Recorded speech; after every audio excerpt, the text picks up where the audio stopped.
त्या कार्यक्रमामध्ये Guinness book of world रेकॉर्डनी या टनेलला वायडेस्ट अंडरग्राउंड टनेलचा दर्जा दिलेला आहे। जागतिक रेकॉर्ड हा आपण या ठिकाणी तयार केलेला आहे।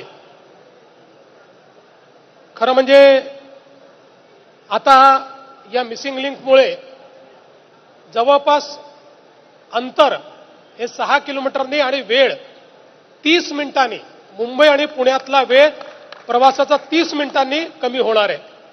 खोपोली एक्झिट पासून सिंहगड इन्स्टिट्यूट पर्यंत अशा प्रकारचा हा बोगदा या ठिकाणी तयार करण्यात आलाय आणि जसा हा वर्ल्ड रेकॉर्ड केलाय तसंच आपण भारतातला सर्वात उंच केबल स्टेड महामार्ग पूल हाही रेकॉर्ड या ठिकाणी केलेला आहे।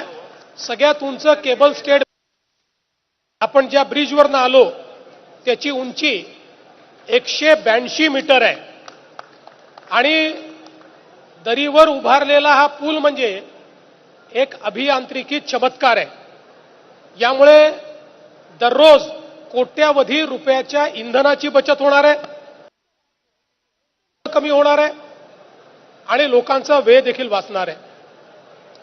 पण या प्रकल्पाच्या संदर्भात काही गोष्टी या ठिकाणी सांगणं अत्यंत महत्त्वाचं आहे आणि विशेषतः गेल्या सरकारांमध्ये आणि या सरकारांमध्ये, महायुतीच्या सरकारांमध्ये काय फरक आहे हे मला आपल्याला सांगायचं आहे। हा जो काही मिसिंग लिंक किंवा आताचा कनेक्टिंग लिंक आहे याचा कॉन्सेप्ट हा 2010 साली तयार झाला। साली तो तयार झाला, त्याचे काही अन्वेषण झाले, त्याचा एक रिपोर्ट तयार झाला आणि 2014 साली तत्कालीन सरकारने 13 कारणं दिले, 13 की हा का होऊ शकत नाही आणि फाईल क्लोज केली। या 13 कारणामध्ये एक कारण हे देखील होतं की लोणावळा तलावाच्या खालून हा चाललाय आणि म्हणून हा मिसिंग लिंक प्रोजेक्ट करता येत नाही आणि 13 कारणं देऊन मुख्यमंत्र्यांनी सही करून हा प्रोजेक्ट पूर्णपणे बंद केला। महायुतीचं आमचं सरकार आल्यानंतर मला आठवतं की मोपलवार होते आणि आनंद कुलकर्णी होते। मी त्यांना बोलवलं आणि मी त्यांना विचारलं की तुमचं मत काय आहे, हा का आपण करू शकत नाही। त्यांचं म्हणणं असं होतं की आपण हे करू शकू।